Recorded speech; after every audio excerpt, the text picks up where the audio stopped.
Vážené dámy, vážení pánové, mé jméno je Kristýna Plzáková a jsem studentkou obchodní akademie Neveklov. Je mi 19 let a už druhým rokem se v rámci své práce věnuju vzdělávání příč ročníky. Tento rok moje práce nese název Výuka finanční gramotnosti na základní škole.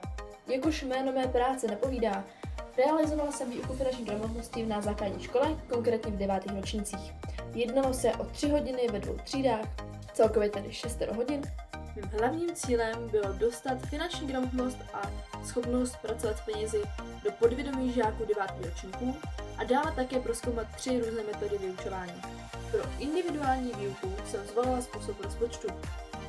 Teď vám na obrazovce běží mnou zpracované a mnou používané vymyšlené materiály, které fungovaly na princip toho, že si děti musely vyzkoušet přežít v úzovkách měsíc života s určitým obnosem.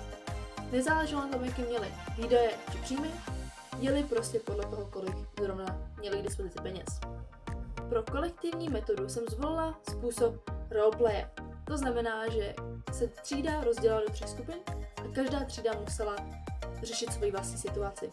Pro interaktivní či komunikativní metodu jsem zvolila formu whiteboardu. To znamená, že v internetu jsem si vyhledala určitou stránku, která mi poskytovala formu toho whiteboardu. Žáci prostřednictvím svého telefonu doplňovali a dopisovali slova, která jim slova finanční gramotnost asociovala. Každá hodina, kterou jsem absolvovala, byla doprovázena prezentací. V prezentaci bylo uvedeno, co nás dneska bude čekat, jak to bude vypadat, co budeme dělat, jak to budeme dělat. Dále pak na konci každé hodiny měli žáci prostor pro to, aby se vyjádřili. Buď to zvednutím ruky, anebo anonymně přes papírky. Mohli pronést námitky, připomínky či pochvaly. Dále pak byl proveden rozhovor s paní učitelkou, která mě hodinami provázela. Tento rozhovor si můžete přečíst v mojí práci. Cíl mé práce byl splněn na 100% a byl splněn úspěšně.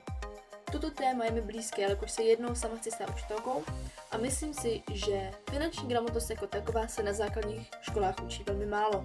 Toto bylo hodně vidět na zpětných vazbách žáků, na reakci žáků a tak podobně.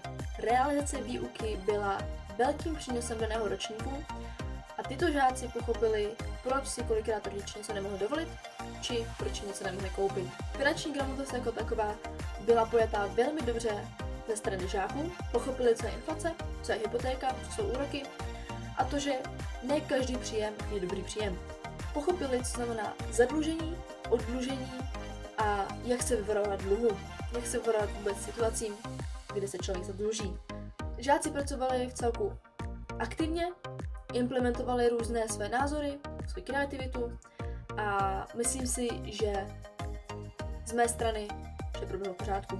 Toto je z mé strany vše, moc děkuji za pozornost, doufám, že se vám má práce líbila a takže děkuji moc krát, nashledanou.